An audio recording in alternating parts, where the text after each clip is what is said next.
Gopi Janna Vallabha Girivaradari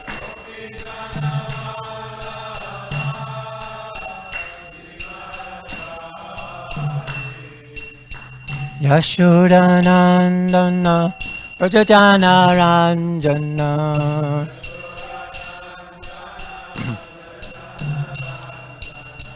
Yashodanandana Prajajana Ranjana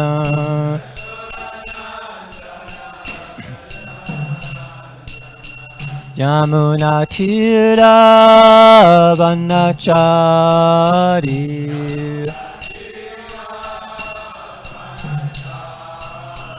Yamuna Tira Vanachari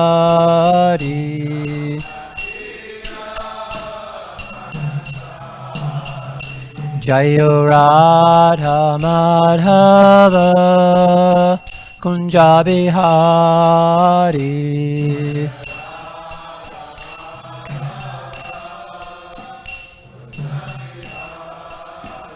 Jayo Radha Madhava Kunja Bihari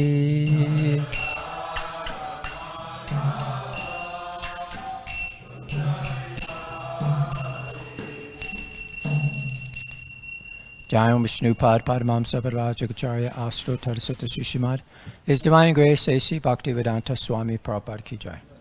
Jai Om Vishnupad Padamamsa Parvajagacharya Astro Tarasata Srishimad Shringa Guru Srila Bhakti Siddhanta Saraswati Goswami Maharaj Ki Jai. Ananta Koti Vaishnava Vrinda Ki Jai. ISKCON BBT Founder Acharya Srila Prabhupada Ki Jai. Namacharya Srila Haridas Thakur Ki Jai. Brahmsako Shri Krishna Chaitanya Prabhu Nityananda Shri Advaita Gadadhar Shivasari Gaur Bhaktavinda Ki Jai. Shri Shri Radha Krishna Gopi Gopinath Shamakund Radhakund Gita Govardhan Ki Jai. Vrindavan Dham Ki Jai. Mayapur Dham Ki Jai. Navadvip Dham Ki Jai. Jamuna Mai Ganga Mai Ki Jai. Tulsi Devi Bhakti Devi Ki Jai. New Dwarka Dham Ki Jai. Their Divine Lordship Shri Shri Rukmini Dwarkadish Ki Jai. Their Divine Lordship Shri Shri Jagannath Baladev Shrimati Subhadra Ki Jai. Their Divine Lordship Shri Shri Gornitai Ki Jai. Grantara Srimad Bhagavatam Ki Jai. Transcendental Book Distribution Ki Jai. Harinam Sankirtan Jaga Ki Jai. Transcendental Prasadam Distribution Ki Jai. Gaur Premananda Hari Hari Bol. All glories to the summer devotees Hare Krishna. All glories to the summer devotees Hare Krishna. All glories, Shri Shri Guru Shri Gauranga Gaur Shri Prabhupada. Om Namo Bhagavate Vasudevaya.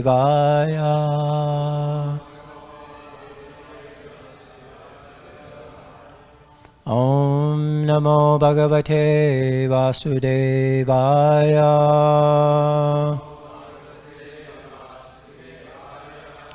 Om Namo Bhagavate Vasudevaya.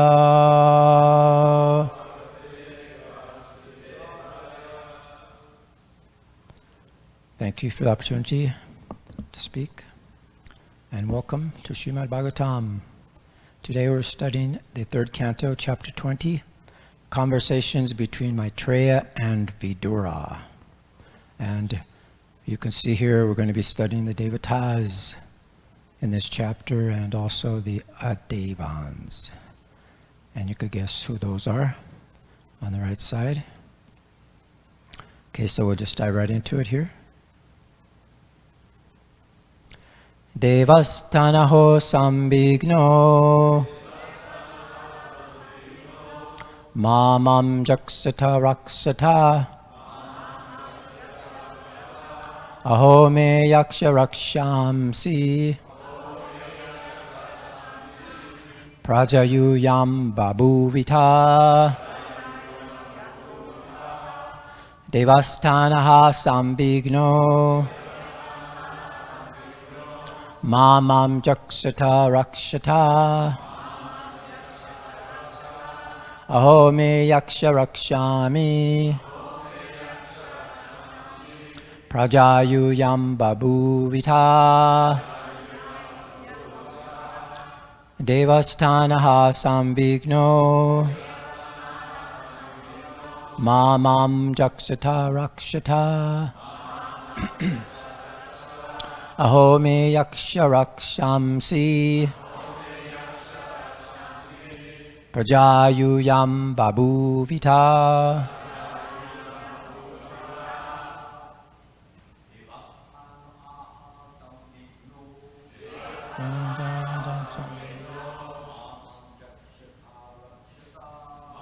Nam Dasanta Rakshata.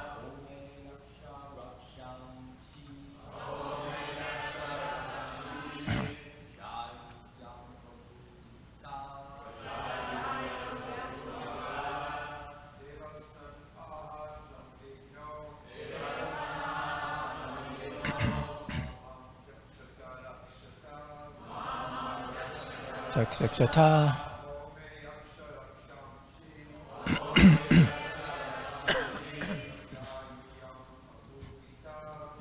Dayata Mubita Devasthana Sambhigno Manam Jakshata Jakshata Nome Jakshansi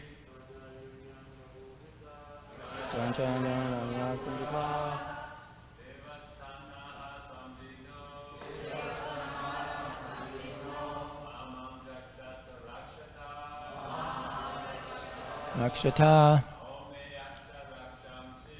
Aho me yaksha rakshamsi Prajayuyam babuvita. Go ahead, Prabhu. Go ahead. Devasthana ho sambhigno Mamam Jakshata Rakshata. Aho me yaksha raksamsi Prajayuyam babuvita. Devasthana sambhigno Nama Jakshata Rakshataha. Aho me yaksha rakshamsi Prajayuyam babuvita. Devasthana sambhigno Namam Jakshata Rakshata. Aho me yaksha rakshamsi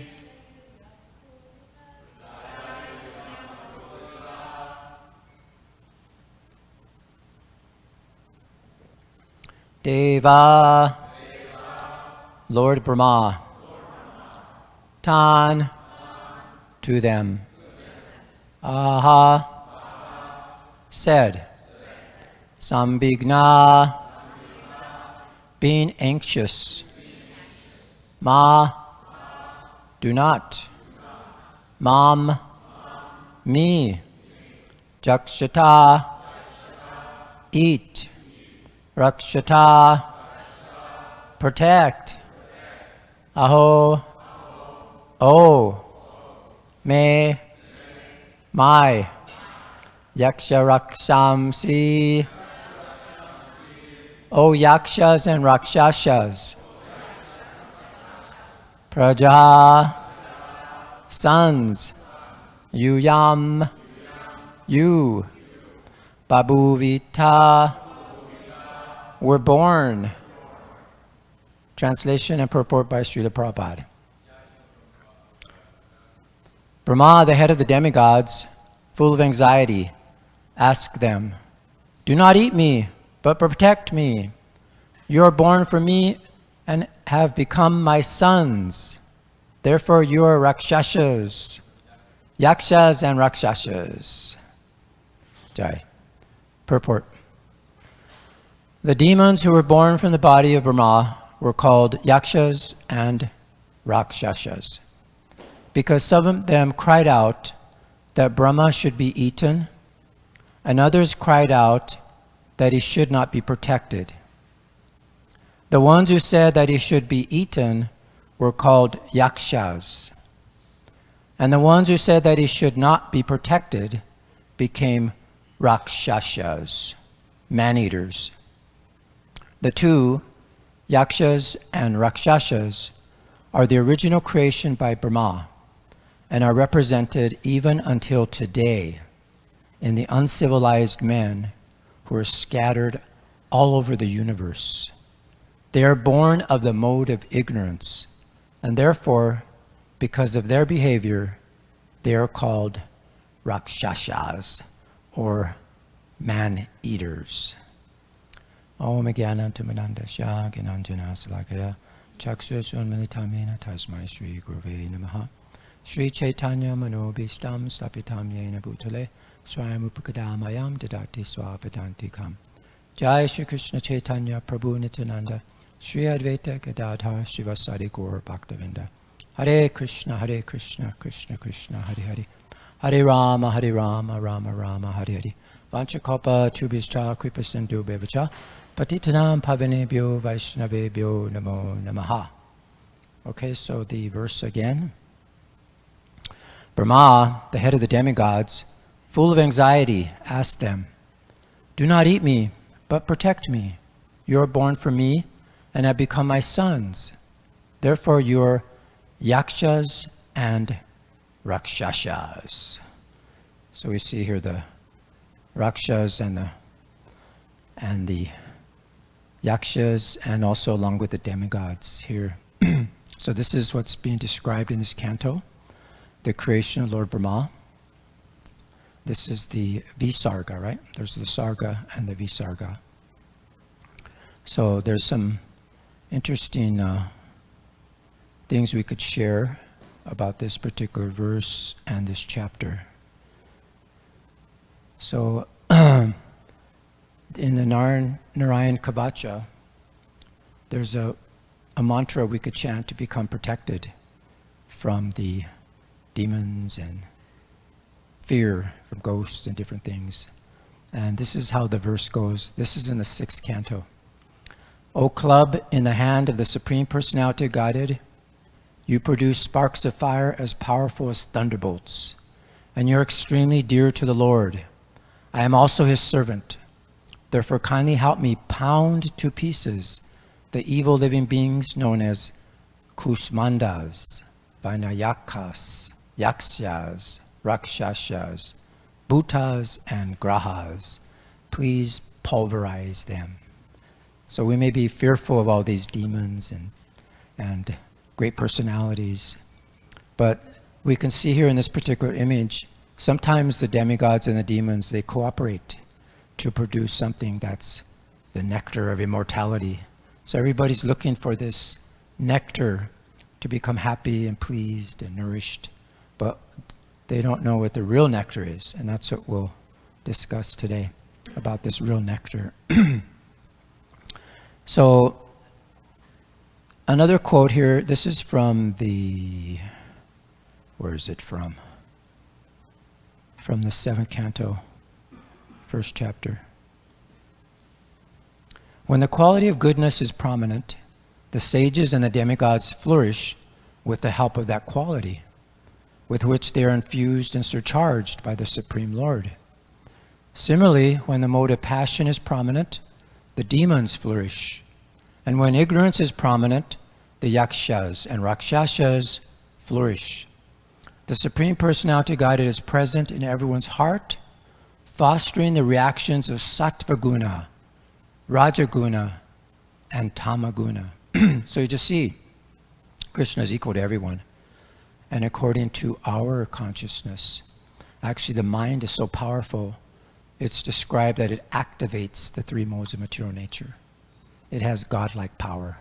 We'll talk a little bit about the mind, which is very interesting. And there's another quote here. So one cannot judge whether a person is a Devata, an Asura, or a Rakshasa by seeing him. But a sane man can understand this by the activities such a person performs. A general description is given in the Padma Purana.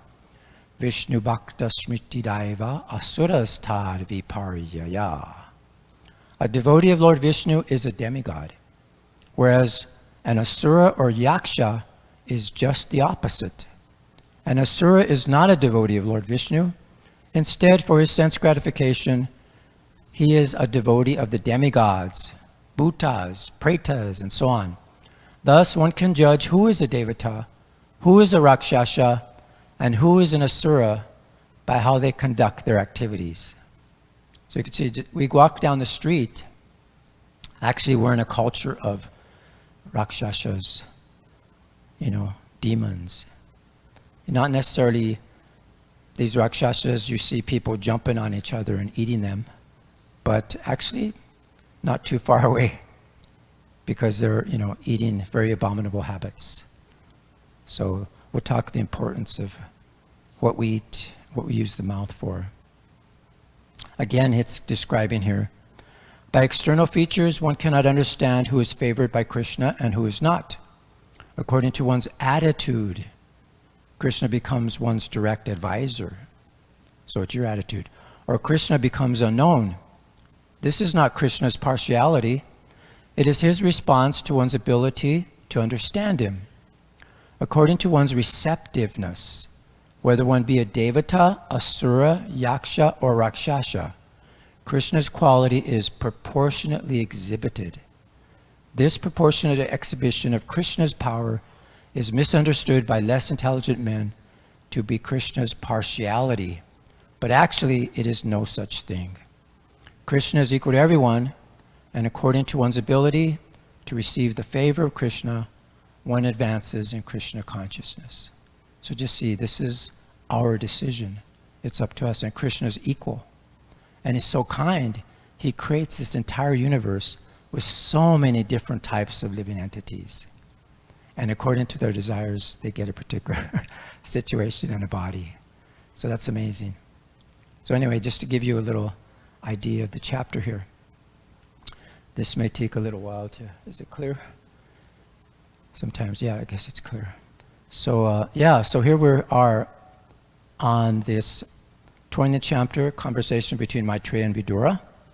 And we're already getting close here to the last part here, Brahma's creation. This is the Visarga, or the secondary creation.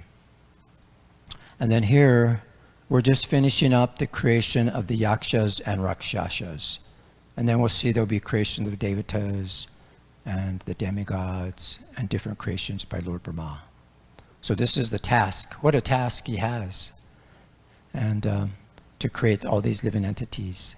He's so powerful. So there's some points we can refer, kind of glean from this particular chapter. And particularly in this area, we could see how sex life is seen as the root of material bondage and ignorance, and controlling the sex drive is critical for spiritual progress. And meditation and glorification of the Supreme Lord in his names, like Sankirtan, have immense purifying potency and should be the central focus of life. And we should perform proper sacrifices, austerities, spiritual practices to elevate ourselves to self-realization. So this is the foundation our movement is trying to produce. So, and also we'll see here how demons are prone to disrespect their gurus, teachers, out of lust. So one should be very careful of this mentality.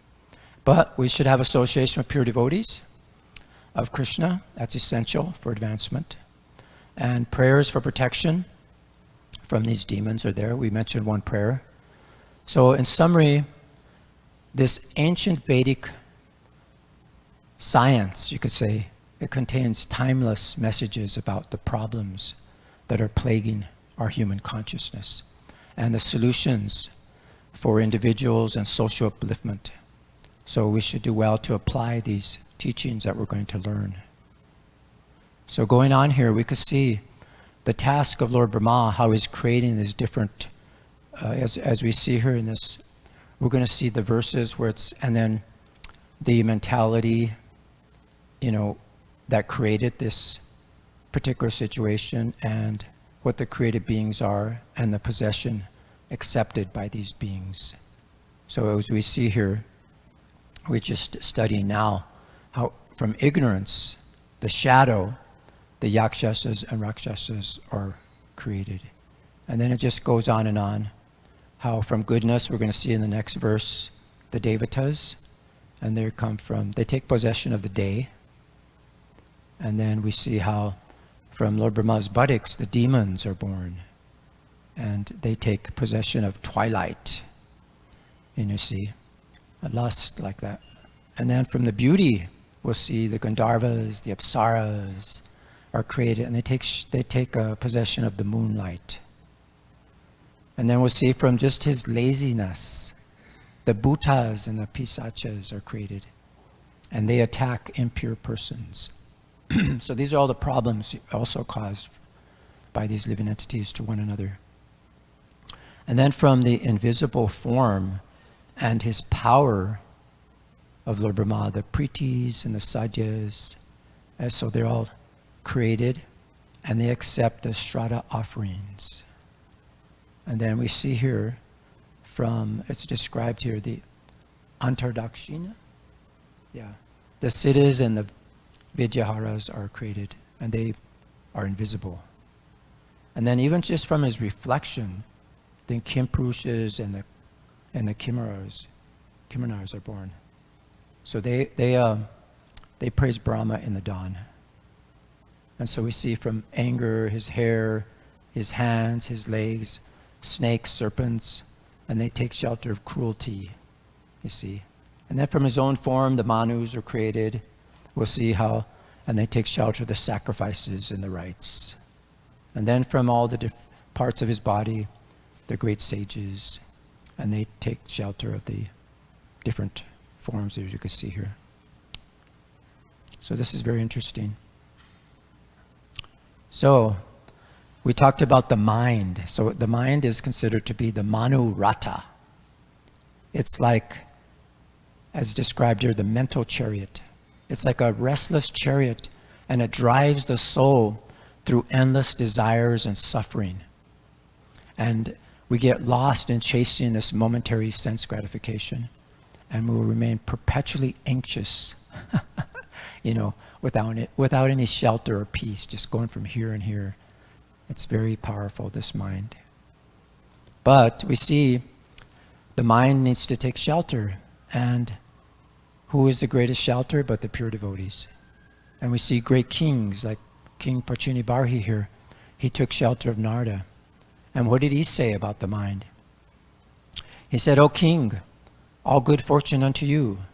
The mind is the cause of the living entities attaining a certain type of body in accordance with his association with material nature.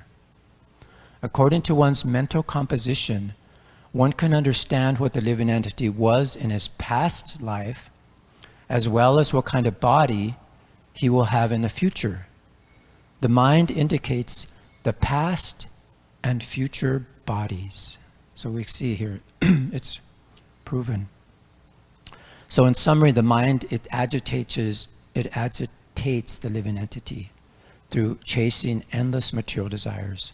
And to tame the mind, we have to take shelter of Krishna and the Guru.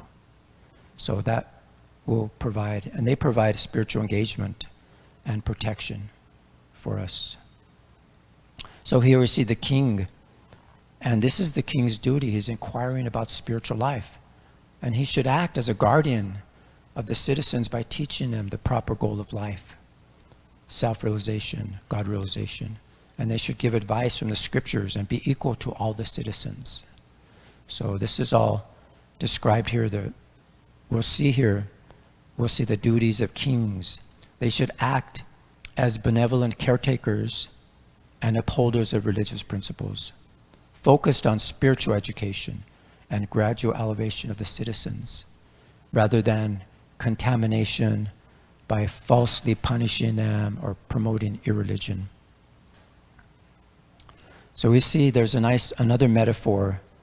It's described as Karna Dara, and this means the captain of the ship. So this is interesting, this metaphor of the captain of the ship. It illustrates that idea of directing one's own life while still being immersed in the present moment. So as they say, you're the architect of your own life, right? You're the captain of the ship. So we can see the ship captain, he navigates the enormity of the sea. And we can captain the ship of our own lives. But this doesn't mean that we can control every aspect of our life, but it's actually skillfully navigating through life, of navigating through this powerful ocean. So he coordinates everything on the ship, and is not trying to control the ocean, you see, but he's actually trying to, understand the ocean, feel the ocean, kind of live in harmony with the ocean, understand the ocean. So similarly, in our life, we can't control every single moment in our life. So there's deeper forces at play, which we kind of touched on them.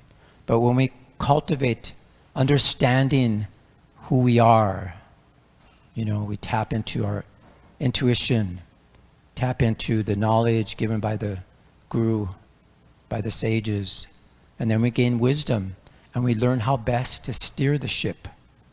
We become better captains by being immersed in a consciousness of understanding the bigger picture, of seeing who we are and our relationship with this great ocean. But if we just get caught up in our own ambitions, our goals, and we don't really slow down and understand, who we are, what we're doing here, then we'll become disconnected from what's really real. So we have to actually, every moment, try to feel the presence of the Supreme. Like when we're chanting, you feel Krishna. It's like the power of Krishna. It's like you're a captain of the ship and you can feel the power of the ocean, right? It's so powerful. So similarly, we're chanting and we feel the power of our senses, the power of our mind. It's like dragging us here and there. But if we just actually try to focus on that mantra, focus on those higher realities, then we can steer this ship of the body. So this is nice. There's a nice verse.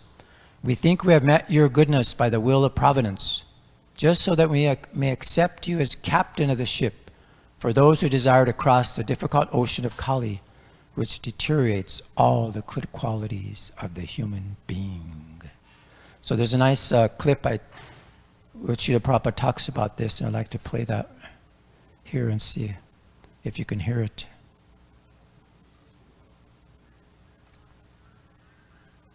I think that volume has to go up. Is he there? Okay. I could barely hear it. Oh yeah, maybe my increased spine. Let me see.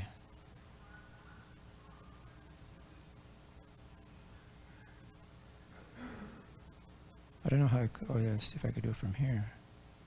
No. I don't see here where. It's up all the way on his side?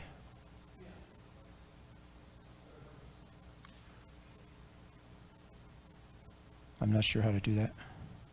System volume. Go to the volume icon on top. To your desktop, go to the volume icon and bring it all the way. Let's see if we could find that. I'll have to get out of the program, sorry. Let's see here. That's the alarm. Sorry. Oh, that's the brightness. That's funny, I don't even know where that is. Okay. Let's see here, let me go here.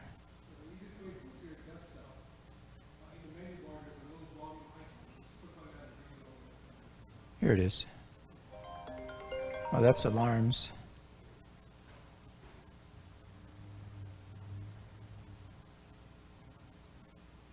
Okay. That's funny. The most simple thing, I don't know where it is. Oh, well. Let's see if I could do it this way. Anyway, I don't see it.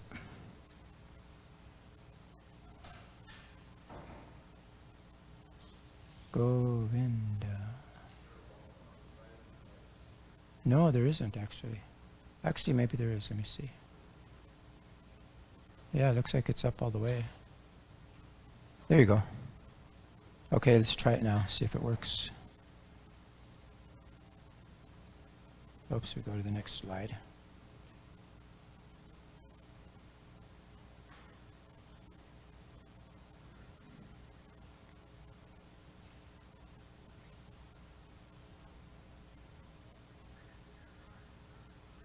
That's as loud as it goes.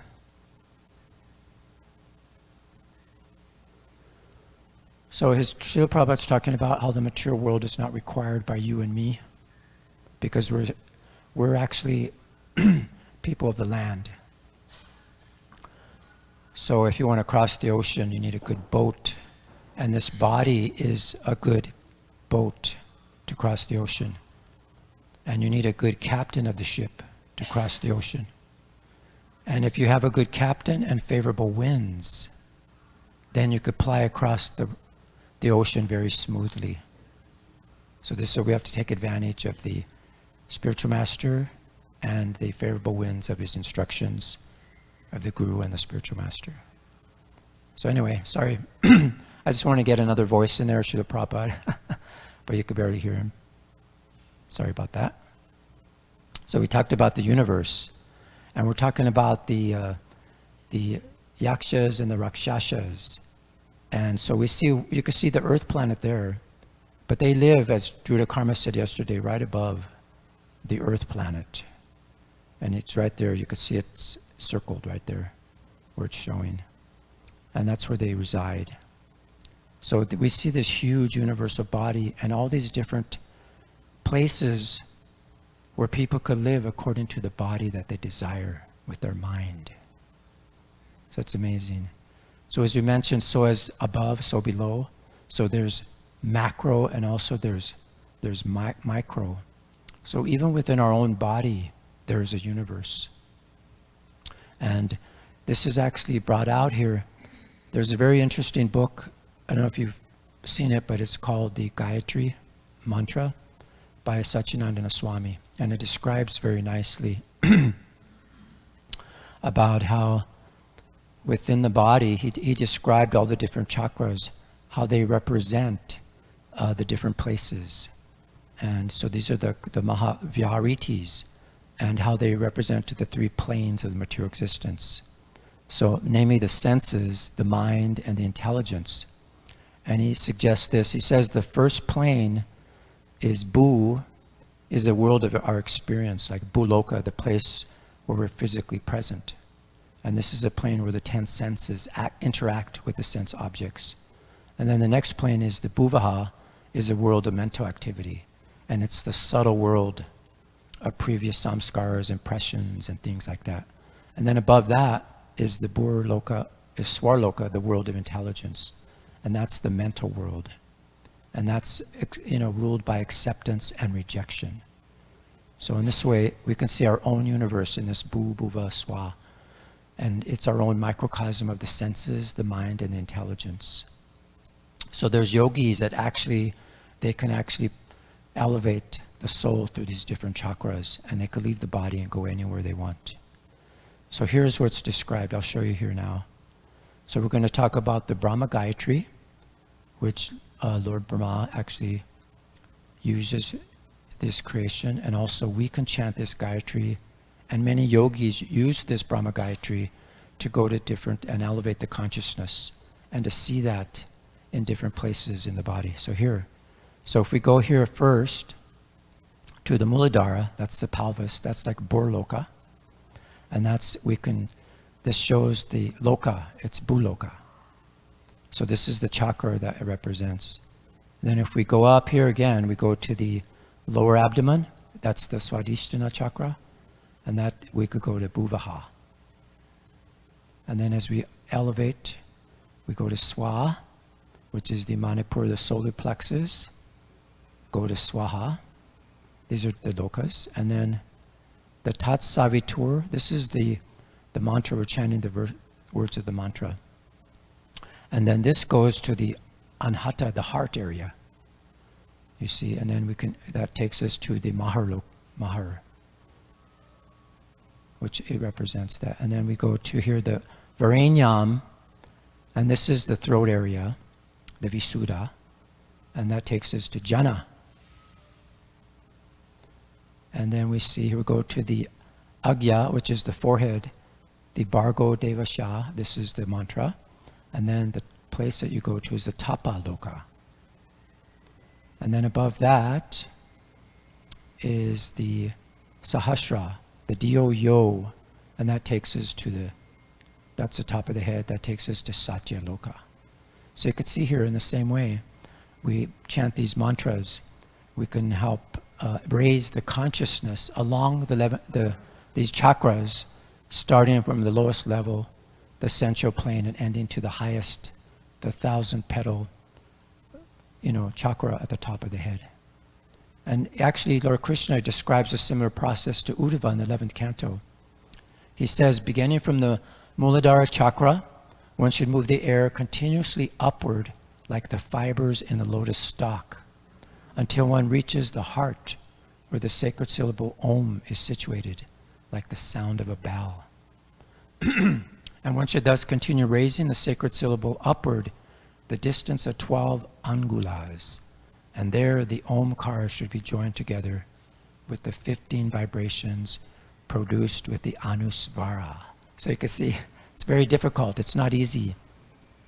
So we can appreciate this mystic meditation, but we should stick firmly to the simple, foolproof method of meditation described for this age, and that's simply by chanting Hare Krishna, Krishna Krishna, Hare Hare, Hare Rama, Rama Rama, Hare Hare.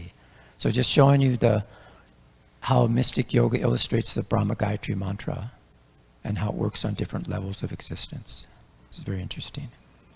So we can see, if we meditate on the divine sun, which is rising, like spreading, this Surya mantra, then we can elevate our consciousness. It actually elevates us, and we can become like glow with like sunshine, it's described. So this is here described. And also this solar emblem, it kind of represents the sun, how it morphs into like a third eye, and how we get this transcendental insight and truth from these mantras. So this is that mantra, the Gayatri mantra. Let us meditate on that worshipful effulgence of the divine sun who enthuses our meditation. So, and then talking about mantras, also in the Gayatri mantra, there's the Gopal mantra. And this is the Gopal mantra in a Gopal yantra. So this is it here. And one time Lord Brahma was asked about his creation, how his own experience of the unlimited creative power he has. And he says that he continually was glorifying the Lord for millions of years, and then the Lord appeared before him and he gave him this mantra. And he started creating. And so these are the different letters of the mantra from the Gopal mantra. And he said, from the letter Ka, I created water. And earth was created from La, and fire from I, and the moon from Bindu, and the sun from the entire word Klim. From the word Krishnaya, I created ether. From Govindaya, air. From Gopi Jana Vallabhaya, knowledge and the Sarabi cows. And finally, from Swaha, I created men, women, and everything else. So just see, this is the power of these mantras. And we know from the book where Gopi Kumar, he travels all over the universe with this mantra. He was so pure, and his Guru Maharaj told him that if you just meditate on where you want to go by chanting this mantra, you'll be there. So similarly, when you chant the Gayatri mantra, actually it helps fulfill material desires. So you have to be careful what you think about, because that's what you attain. So talking about the mind is very powerful. So here we see how the tongue, it has two functions. It has tasting and eating, and speaking. So basically, eating and speaking. But we have to control the both. It's very important. But we have to chant the names of Krishna, engage the tongue positively, and also eating pure foods, controlling the tongue. So these are the first limbs of devotional service is hearing and chanting, which engage in the tongue. And we bring the tongue under control by regulated eating, favorable chanting, and in that way we control all the other senses in the body. Because the tongue is like a gateway to our sense control. And this is our first way of advancing spiritually, is through the tongue. So this is here described in our eating, our senses, this like that. We're spiritual warriors. And it's so powerful. We see the pastime of Ajamil, that even if we chant unconsciously or indirectly, the power of the holy name still acts. And it eradicates so many sinful things. So it's unmatched how it purifies the heart. And we see how Ajamil went back to Godhead, so it's possible for us also to go back home, back to Godhead. So this is what Srila Prabhupada gave us, the Hare Krishna movement. It provides that facility for all of us to become purified and go back home, back to Godhead. Because the Vaishnavas in the Hare Krishna movement, it's described in a verse that they are worshipable in the heavenly planets, in the earthly planets, and in the hellish planets. And they are superior to the demigods, the human beings, the yakshas, and the rakshasas. So if we take shelter of the devotees, there will be no doubt that by being attached to their service, they'll attain perfection. So I'll end there and see if there's any comments or questions. Okay. Well, thank you for your kind attention. All glories to Srimad Bhagavatam, all glories to Srila Prabhupada.